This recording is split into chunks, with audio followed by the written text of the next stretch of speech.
अब तक की 5 अहम खबरें। फरीदाबाद से निकलने वाली 8वीं डाक कावड़ के ट्रक पर लगे पोस्टर की वजह से यात्रा फिर से आई चर्चाओं में। कावड़ यात्रा पिछले कुछ दिनों से लगातार सुर्खियां बटोर रही है। वहीं एक बार फिर से यात्रा चर्चा में आई है, जिसकी वजह फरीदाबाद से हरिद्वार की तरफ जाने वाली 8वीं डाक कावड़ है। आपको बताएं तो 8वीं डाक कावड़ ले जा रहे ट्रक पर एक बड़ा पोस्टर लगाया गया है, जिसमें 8वीं कट्टर हिंदू कावड़, बनो हिंदू कट्टर, जाति अनेक, सनातन धर्म एक, हिंदू राष्ट्रीय जैसा चीजें लिखी गई हैं। जिसके बाद आगे उन सभी लड़कियों की तस्वीरें लगाई गई हैं जो कि मुसलमान लड़कों के साथ प्रेम प्रसंग में थी और उन्हें मार दिया गया था। इसके साथ ही जो चीज आगे ज्यादा चर्चा में आई है वो है द कश्मीर फाइल्स मूवी और द केरल स्टोरी मूवी की तस्वीरें, जो भी इस ट्रक पर लगाई गई हैं। साथ ही साथ ट्रक पर यह भी लिखा गया है कि धर्म हमारा पुकार रहा है, जागो हिंदू जागो। इस बार जल हिंदू राष्ट्र, गाय माता और उन बहन बेटियों के लिए समर्पित है जिन्हें जिहादियों की तरफ से मार दिया गया है। वहीं जो इस कावड़ यात्रा को ले जा रहे हैं, उस शख्स का कहना है कि इस देश को वो Iran, Iraq, Syria, Pakistan, Bangladesh नहीं बनने देंगे। उन्होंने कहा कि जहां जहां इस देश में मस्जिदों में हिंदू शीश हैं, उन्हें खोदा जाएगा और उन्हें तोड़कर वहां मंदिर बनाए जाएंगे। इतना ही नहीं, उन्होंने ये भी कहा कि इस देश में जितने भी मुसलमान हैं सब पहले हिंदू ही थे और उन्हें वापस से हिंदू ही बनाया जाएगा और जब तक हिंदू रहेगा तब तक देश हिंदू राष्ट्र कहलाएगा। हिमांत बिस्वा ने सब्जियों की बढ़ती कीमतों के लिए मियां मुसलमानों को बताया जिम्मेदार।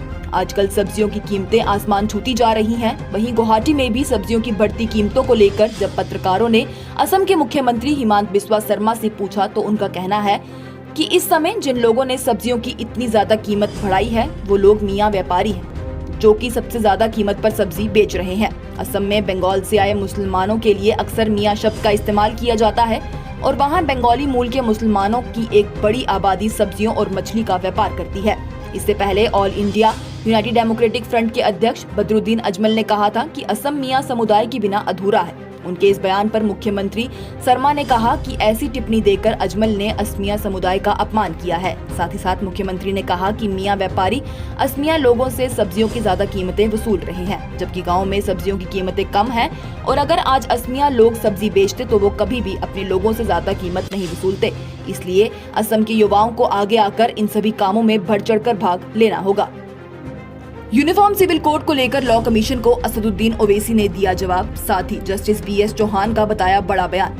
यूनिफॉर्म सिविल कोड अभी तक कागजी तौर पर लागू करने के लिए कहीं भी पेश नहीं किया गया है। हालांकि इसमें कोई दो राय नहीं है कि इस बारे में प्रधानमंत्री नरेंद्र मोदी की तरफ से कई बयान दिए गए हों और ये कहा गया है कि जल्द ही इसे लागू किया जाएगा, जिसे लेकर ऑपोजिशन पार्टीज ने इसका काफी विरोध किया और कहा कि ये कोड किसी भी मजहब से ताल्लुक रखने वाले लोगों के हक में नहीं है। वहीं इस कोड को लेकर लॉ कमीशन सभी पार्टियों से उनके जवाब मांग रही थी, जिसे आज ऑल इंडिया मजलिसे इत्तेहादुल मुस्लिमीन के सदर असदुद्दीन ओवैसी ने अपना जवाब दिया और कहा कि UCC से भारतीय जनता पार्टी पूरे मुल्क में बस भाईचारे का माहौल खराब करने में लगी हुई है और मुल्क भर में बस सियासी दरार को पैदा करने की कोशिश कर रही है। उन्होंने कहा कि हम समझते हैं कि ये एक सियासी हथकंडा है जो कि गुर्बत, बेरोजगारी और चीनी सरकुशी से तवज्जो हटाने के लिए गैर जरूरी माहौल पैदा करने की कोशिश कर रहा है। UCC मुताज़बा मजहबी इखलाकियात के हक में था। वहीं 21st लॉ कमीशन में जस्टिस BS चौहान के बयान बोलते हुए उन्होंने कहा कि सकाफती तनाव पर इस हद तक समझौता नहीं किया जा सकता कि हमारी यकसानियत की ख्वाहिश कौम की इलाकाई सलामती के लिए खतरा बन जाए। दिल्ली में आ रही बाढ़ को आम आदमी पार्टी ने बताया भाजपा की साजिश। देश की राजनीति दिल्ली लगभग आधी डूब चुकी है और वहां पानी इस तरह आ चुका है कि लोग घरों से बाहर नहीं आ पा रहे। सड़कों पर तालाबों जितना पानी भर आया है और वो भी बिना बारिश के। दिल्ली की सरकार इस चिंता में है कि आने वाले कुछ ही दिनों में वहां बाढ़ आ सकती है, जिसे लेकर वो केंद्र से मदद मांग रही है। साथ ही साथ कई जगहों से भी लोगों को उनके घर से बाहर निकाल दिया गया है क्योंकि वहां पानी का लेवल बहुत ऊपर हो चुका है।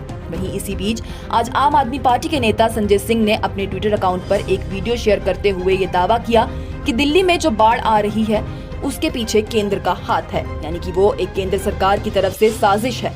उन्होंने वीडियो शेयर की जिसमें कुछ लोग हरियाणा के हथनी कुंड बैराज पर हैं, जो कि हल्का जगाधरी में स्थित है। वीडियो में शख्स कहता है कि हथनी कुंड बैराज से जितना भी पानी है वो दिल्ली की तरफ जा रहा है, जबकि इस पानी को डाइवर्ट करके उत्तर प्रदेश के सांडपुर की तरफ से नहर जाती है उसमें भेजा जा सकता था, जिसमें कि सूखा पड़ा हुआ है, पर सरकार उसे वहां नहीं भेज रही और इतनी तेजी से बह रहे इस पानी को दिल्ली की तरफ भेज रही है, जिससे कि वहां की ऐसी दशा हो गई है।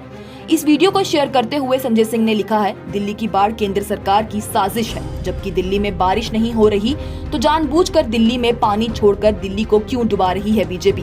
बीजेपी वालों, शर्म करो, कितनी गंदी राजनीति करोगे। महाराष्ट्र के स्कूल में क्रिश्चियन पढ़ाई पढ़ाने को लेकर प्रिंसिपल को मारने के मामले का सच आया सामने। चंद दिन पहले हमने आप तक एक खबर पहुंचाई थी कि जो कि सोशल मीडिया पर बड़ी तेजी से फैल रही थी और महाराष्ट्र के पुणे के अंबी की बताई जा रही थी। Video DY Patil high school का था और वीडियो में स्कूल का प्रिंसिपल अलेक्जेंडर कोर्ट्स फटे हुए कपड़े लेकर भागता हुआ दिख रहा था और कई लोग उसे मार रहे थे, जिसके बाद ये दावा किया जा रहा था कि उस स्कूल में बच्चों को ईसाई बिरादरी की पढ़ाई पढ़ाई जाती है और गर्ल्स टॉयलेट में सीसीटीवी कैमरास भी लगाए गए थे, जिसे लेकर बच्चों के माँ बाप ने बजरंग दल से शिकायत की और उनके साथ आकर स्कूल में एहतजाज किया और फिर हंगामा इतना बढ़ गया कि बजरंग दल के कारकुनानों ने स्कूल के प्रिंसिपल को मारा पीटा, जिसमें उनके कपड़े भी फट गए थे। इसके साथ ही उस वक्त पुलिस ने इस स्कूल के प्रिंसिपल पर एफआईआर भी दर्ज कर दी थी। वहीं आज इस मामले का पूरा सच सामने आया है। इस मामले में कार्रवाई करते हुए पिंपरी चिंचवाड़ पुलिस का कहना है कि उन्हें स्कूल के खिलाफ कोई भी सबूत नहीं मिला। शिकायत करने वाले वालिदैन का कहना है कि स्कूल पर लगाए मजहबी इल्जाम सब झूठे हैं और बेबुनियाद हैं, जो कि उन्होंने बस नाराजगी में लगा दिए थे क्योंकि उनकी बेटी को बाल ढंग से बंद करके ना आने पर स्कूल में बेंच ठीक करने की सजा दी गई थी, जिसे लेकर जब उन्होंने स्कूल में कंप्लेंट की तो स्टाफ का रवैया सही नहीं था, इसलिए उन्होंने ऐसे बयान के साथ शिकायत दर्ज करवाई और स्कूल में हर मजहब के बारे में बताया जाता है, जिससे उन्हें कोई परेशानी नहीं है।